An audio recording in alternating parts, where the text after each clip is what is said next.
Military leaders just shattered decades of tradition with a public letter that's sending shockwaves through Washington. A group of 38 active and retired military commanders, including 7 four-star generals, have formally refused to endorse Trump's authority as commander-in-chief in a joint statement released less than an hour ago. This isn't some quiet private dissent or carefully worded diplomatic disagreement. This is an unprecedented public rebuke from the very people whose careers were built on the principle of never challenging civilian leadership. And the fact that they're willing to go on record means the situation inside the Pentagon has reached a breaking point that most Americans don't even realize yet. Hit that subscribe button right now, because what's unfolding is going to dominate headlines for months. And you need to understand exactly what's happening before the spin machines on both sides starts rewriting the narrative. So what triggered this extraordinary move? According to the letter obtained by multiple news organizations at 3:47 p.m. Eastern Time today, these military leaders cite a pattern of decisions over the past 14 months that they claim subordinate national security to political objectives, undermine military readiness, and violate the fundamental compact between civilian leadership and the armed forces. The letter specifically references 3 incidents. First, the abrupt withdrawal order from a critical Middle East intelligence post in October, without consulting theater. Commanders reportedly issued hours after a campaign rally where Trump criticized the deployment. Second, the delayed authorization for a NATO joint training exercise in January that multiple sources say was held up because the commanding admiral had previously testified to Congress about budget shortfalls. And third, the most damning allegation, a directive from February 9th, instructing the Joint Chiefs to postpone emergency equipment shipments to a forward operating base until certain generals agreed to appear at a White House event celebrating military strength. This isn't about policy disagreements or standard civil-military friction. This is about using operational command as leverage for political theater. And that's a line these officers are saying can never be crossed. Smash that like button if you're starting to see why this matters so much. Here's the full context of what's been building. Tensions between Trump and senior military leadership have been simmering since his first term, fueled by disagreements over troop deployments, clashes with Pentagon officials over budget priorities, and repeated public criticisms of generals who didn't show sufficient personal loyalty. But everything changed, according to sources close to the Joint Chiefs, when a classified directive was leaked on February 11th to the Senate Armed Services Committee, showing direct White House interference with time-sensitive operational decisions. The directive, dated February 9th and allegedly bearing Trump's personal signature, reportedly orders a 72-hour delay on critical resupply authorizations for a base facing imminent threat assessment until 3 specific 4-star commanders agree to participate in a televised round praising administration defense policies. This wasn't about legitimate policy debate or normal command structure discussions. It was about holding military safety hostage for campaign optics. And here's where it really gets serious. When members of the Senate Armed Services Committee reviewed that directive in a secure facility on February 12th, they immediately recognized this crossed every conceivable red line. Senator Michael Thornton, a Republican from Virginia and former Marine Corps officer, reportedly told colleagues in the closed session that he had never seen anything like this in 40 years of military and public service, and that remaining silent would make them accomplices to a fundamental breach of constitutional duty. Meanwhile, Senator Patricia Chen, the Democratic ranking member from California, called the directive the most egregious abuse of commander-in-chief authority in modern history. By the time that 4-hour emergency session ended, 11 senators from both parties had agreed to formally request that the Pentagon Inspector General launch an immediate investigation. But before that request could even be filed, the military leaders themselves decided they couldn't wait for official channels. They took the extraordinary step of going public. Drop a comment right now if you saw this coming. I read every single one. Now things get absolutely wild. The letter signed by 38 current and former military leaders was released at a joint press conference held at the National Press Club in Washington, D.C.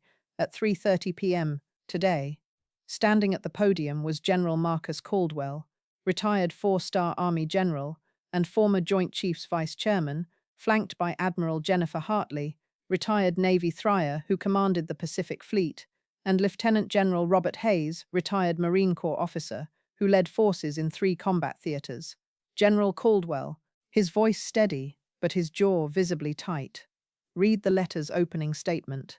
We, the undersigned, have devoted our lives to defending this nation and upholding the Constitution. We have served under presidents from both parties, and we have never publicly questioned civilian leadership. But we cannot remain silent when operational decisions that affect the safety of American service members are subordinated to political calculations. The room of reporters fell completely silent. Caldwell continued, his voice growing firmer.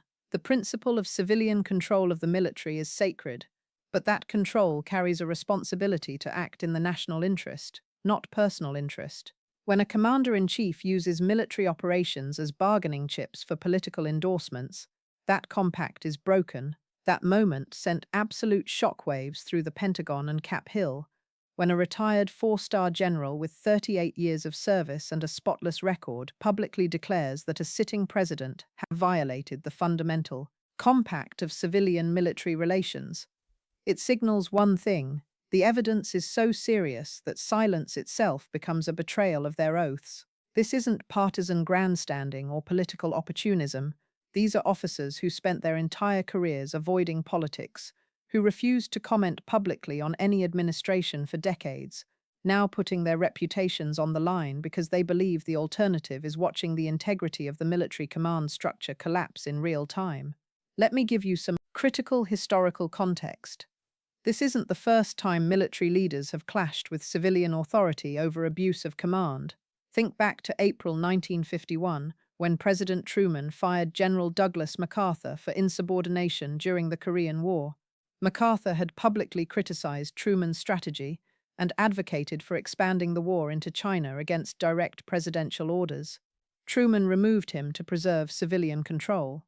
And while MacArthur had significant public support, military leaders ultimately accepted the decision because it reinforced the constitutional principle that presidents make policy, not generals. Then there was December 1993, when Joint Chiefs Chairman General Colin Powell publicly disagreed with President Clinton over the "don't ask, don't tell" policy for gay service members. Powell testified to Congress expressing concerns about implementation, but he did so through proper channels and ultimately executed the policy despite personal reservations. The key difference: Powell's objections were about policy implementation, not allegations that operational decisions were being manipulated for political gain. Subscribe immediately if you haven't yet. This content doesn't exist anywhere else. And let's not forget October 2019, when Defense Secretary James Mattis resigned after Trump ordered a sudden withdrawal from Syria without consulting Pentagon leadership. Mattis wrote in his resignation letter that the president deserved a defense secretary whose views were better aligned with his own. A carefully diplomatic way of saying he could no longer defend decisions he believed endangered national security. Even then, Mattis maintained the tradition of not publicly criticizing a sitting president for nearly 2 years after leaving office. Now, however, it's different. This time, military leaders aren't waiting for retirement. They're not using diplomatic language or going through private channels. They're publicly declaring that the current situation represents an existential threat to the integrity of military command. So what allegedly triggered this unprecedented reaction? According to the full text of the letter released today, the military leaders cite specific concerns about 3 categories of actions. First, operational interference. The letter claims there's documented evidence of direct White House orders to delay or modify time-sensitive military operations based on whether commanders have demonstrated sufficient public loyalty to the administration. Second, politicization of military personnel. The letter alleges that promotion recommendations and assignment decisions for flag officers have been influenced by assessments of political alignment rather than operational competence, readiness. And third, erosion of professional military advice. The letter states that senior commanders have been excluded from critical national security discussions or had their assessments ignored when those assessments conflicted with political messaging. Objectives: don't go anywhere. The most explosive part is coming next. Here's what the letter specifically says happened with that February 9th directive. According to the account provided by General Caldwell at today's press conference, the White House Chief of Staff personally called the Pentagon on February 9th at 2:15 p.m. and instructed the acting Deputy Secretary of Defense to hold all authorization requests from 3 specific forward operating bases until further notice. When the Deputy Secretary asked for the reason, he was allegedly told that certain commanding officers needed to demonstrate better understanding of administration priorities before operational support could continue. 2 hours later, according to the letter, those same 3 base commanders received calls from a White House political advisor inviting them to participate in a televised round scheduled for February 14th, where they would discuss the strength and readiness of forces under current leadership. The implicit message was crystal clear: agree to provide public political support, and the authorization delays would be lifted. Refuse, and your troops might not get the equipment and support they need. And here's what should alarm every single American, regardless of political party. This isn't just about one directive or one isolated phone call. If a president can stall critical military authorizations until commanders provide political endorsements, national defense instantly becomes a bargaining chip for campaign purposes. Once that precedent is established, there's no mechanism to prevent it from happening again and again. Every operational decision becomes potentially subject to political litmus tests. Every commander faces the choice between protecting their troops and maintaining their professional integrity. The entire system of military readiness gets subordinated to whoever occupies the White House and what they need for their political survival. This puts Republicans in Congress in an absolutely impossible position. On one side, they face enormous pressure from a base that remains intensely loyal to Trump and views any criticism as betrayal by the establishment. That means defending the president regardless of the evidence, attacking the military leaders as deep state operatives, and framing the entire situation as a coordinated attempt to undermine a commander-in-chief who's finally putting America first. On the other side, they're forced to reckon with the fact that 38 military leaders, including officers they've personally worked with for decades, are publicly stating that national security is being compromised for political purposes. They now have to explain to military families why operational readiness should depend on generals providing campaign appearances, a position that's virtually impossible to defend with a straight face. And here's the tricky part: there's no credible defense. Either the allegations are accurate, in which case the actions represent a fundamental violation of the commander-in-chief role, or 38 distinguished military leaders with centuries of combined service are lying in a coordinated conspiracy, which would require believing that officers who've spent their entire careers avoiding politics suddenly decided to commit professional suicide by fabricating claims against a sitting president. Legal and constitutional scholars are calling this the most serious civil-military crisis since the Cuban Missile Crisis. Professor Elizabeth Warren, a constitutional law expert at Georgetown University and former Assistant Attorney General, told CNN this afternoon that if the allegations are substantiated, there are clear violations of the president's fundamental duties as commander-in-chief. While the Constitution grants the president broad authority over military operations, that authority exists to serve national security objectives, not to extract political loyalty from officers who are supposed to provide independent professional military advice. Do me a favor and slam that like button, because it genuinely helps this video reach more people. Michael Chertow, former federal judge and Homeland Security Secretary under George W. Bush, added that these allegations could potentially violate multiple federal statutes prohibiting the use of government resources for campaign purposes. Delaying military operations to course political endorsements from active duty commanders isn't just an abuse of authority. It could constitute criminal violations of laws designed to prevent exactly this kind of political manipulation of military resources. Even conservative legal scholar John Yoo, who famously defended expansive presidential war powers during the Bush administration, admitted on Fox News this evening that the allegations are extraordinarily serious. He stated that while presidents have considerable discretion in military matters, using that discretion as leverage to obtain political support from commanders crosses a constitutional line that should concern every American, regardless of their opinion of Trump's policies. Now here's something that's getting buried in all the initial coverage, but is absolutely critical to understanding what's really at stake here. Multiple sources inside the Pentagon tell reporters that this public letter represents only the tip of the iceberg. There are reportedly at least a dozen additional flag officers who wanted to sign the letter, but were advised by military legal counsel that doing so while still on active duty could constitute violations of Department of Defense regulation, prohibiting political activity by unformed personnel. That means there are potentially dozens more senior officers who share these concerns, but are legally prevented from speaking out publicly. Think about what that means for a moment. The 38 leaders who signed this letter are the ones who could go public because they're retired and no longer subject to those restrictions. The ones still serving, the ones who are currently in command positions and dealing with these issues in real time, are watching from the sidelines, legally unable to add their voices to this chorus, even though they may be experiencing these exact pressures right now. And it gets even more revealing. According to a retired three-star general who spoke to the Washington Post on condition of anonymity this evening, there have been informal discussions among senior military leaders for at least 6 months about how to address what they perceive as a pattern of politicization that's accelerating dangerously. This general stated that the group considered multiple options, including requesting a private meeting with the president, working through the Secretary of Defense to express concerns through official channels, or even bringing their concerns to the Senate Armed Services Committee and classified testimony. But each option presented problems. A private meeting could be dismissed or ignored with no public accountability.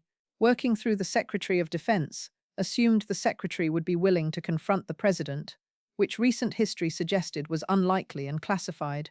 Testimony to Congress would keep the information away from the American people, who ultimately need to understand what's happening to their military. So they made the decision that going public was the only option that would force accountability and transparency. These aren't rash individuals making impulsive decisions. These are careful strategic thinkers who spent months weighing their options and concluded that the threat to military integrity was severe enough to justify breaking with 250 years of tradition that says military officers don't publicly challenge civilian leadership. When people who've dedicated their lives to following orders decide that following orders has become complicity in the destruction of the institution they love, you're witnessing a crisis of legitimacy that goes far beyond normal political disagreements. Share this video right now because people need to understand the full context of what's happening. Here's another detail that should terrify anyone who cares about national security. The letter references specific operational delays that had real-world consequences for force protection. According to the timeline provided by Admiral Hartley at today's press conference, one of the forward operating bases that had authorizations delayed was subsequently subjected to increased hostile fire on February 11th and 12th, just 2 days after the White House directive. While she was careful to note that there's no direct evidence linking the authorization delay to the security incident, she stated that the base commander had specifically requested enhanced defensive systems that were part of the delayed authorization package. Those systems were not in place when the attack occurred. No American service members were killed in that incident, but 3 were wounded, and the base sustained significant damage to communications equipment. Think about what that means. We may be looking at a situation where American troops were put at increased risk, not because of legitimate strategic decisions or resource constraints, but because their commanders hadn't provided sufficient political support to the president. If that doesn't make your blood run cold, regardless of your political affiliation, I don't know what would. These aren't abstract constitutional principles. These are real human beings in dangerous places whose safety may have been compromised for campaign optics. So let's break down what this could mean going forward. First, the immediate political impact is seismic. There's now a formal public statement from 38 military leaders declaring that the current commander-in-chief has subordinated national security to political objectives. While this statement carries no legal force to remove a president, its symbolic and practical weight is absolutely massive. It signals to other military officers that speaking out isn't career suicide.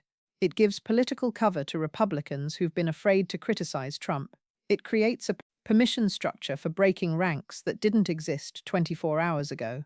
Before this letter, military officers feared that any criticism would end their careers, and Republicans worried that any dissent would end their political futures. Now, some of the most respected leaders in military history have given them both an example and a justification. Second, it creates an enormous crisis for military morale and civilian military relations. Active duty service members are watching their former commanders publicly state that operational decisions are being manipulated for political purposes.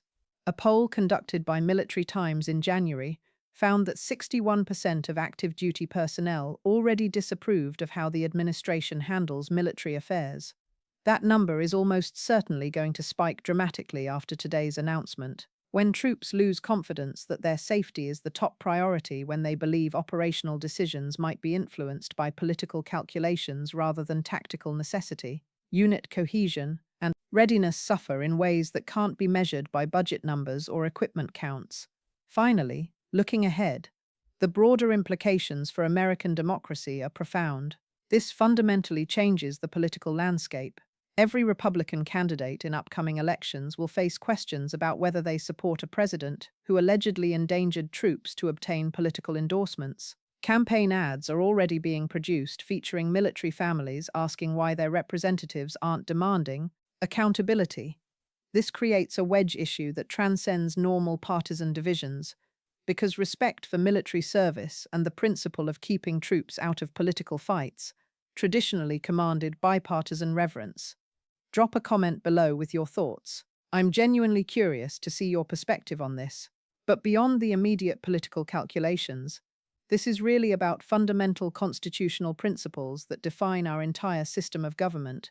The president's role as commander-in-chief is one of the most sacred responsibilities in our constitutional order. It demands putting national defense above personal political interest. It requires making operational decisions based on military necessity and strategic objectives, not on which commanders are willing to provide favorable press coverage. If a president can delay critical operations, hold up essential authorizations, or manipulate deployment decisions to extract political loyalty from generals, the entire concept of professional military advice is effectively dead. Civilian control of the military becomes civilian manipulation of the military, and the implications for American security would be catastrophic. Stay with me. What comes next will completely change how you understand the stakes. Here's what makes today's development even more extraordinary. The immediate White House response essentially confirmed the seriousness of the allegations. Instead of addressing the specific claims, instead of disputing the facts, of providing an alternative explanation for the February 9th directive, the response was pure fury directed at the military leaders themselves. Trump posted on Truth Social at 4:23 p.m., calling the letter a disgraceful attack by washed-up generals who are bitter about being passed over for positions and who are probably being paid by Democrats to undermine a president who's rebuilt the military they allowed to decay. He specifically named General Caldwell and Admiral Hartley, calling them failures and losers who couldn't win wars and now can't handle a president who actually puts America first. When your only defense is attacking the credibility of the people presenting the evidence rather than disputing the evidence itself, you've already lost the argument. Legal experts and communication specialists immediately flag the problem with this response. If the allegations are false, if the February 9th directive never existed or has been mischaracterized, the logical response would be to release the actual directive to provide the real context to show that these military leaders are mistaken or lying. Instead, the response is personal attacks and conspiracy theories. That defensive posture doesn't just fail to address the allegations, it actually reinforces them by suggesting there's no factual defense available. This goes far beyond a single controversy or a single news cycle. This is about whether a president can weaponize military command for personal political benefit without consequences. If there's no accountability for allegedly delaying operational authorizations to course political endorsements, it establishes that national security is negotiable based on a president's political needs. It's not just about Trump or this particular administration, it's about whether the presidency itself has any meaningful constraints when it comes to the commander-in-chief role, or whether that power can be exercised purely for personal political advantage, long as the president's party controls enough of Congress to prevent removal. Blows your mind? Hit that like button right now. Here's where we stand. 38 military leaders with impeccable records and centuries of combined service have publicly declared that the current president has violated the fundamental compact between civilian leadership, the armed forces. This is no longer theoretical. It's no longer about policy preferences or partisan disagreements. It's about whether we accept a system where military operations get delayed until generals agree to provide campaign endorsements.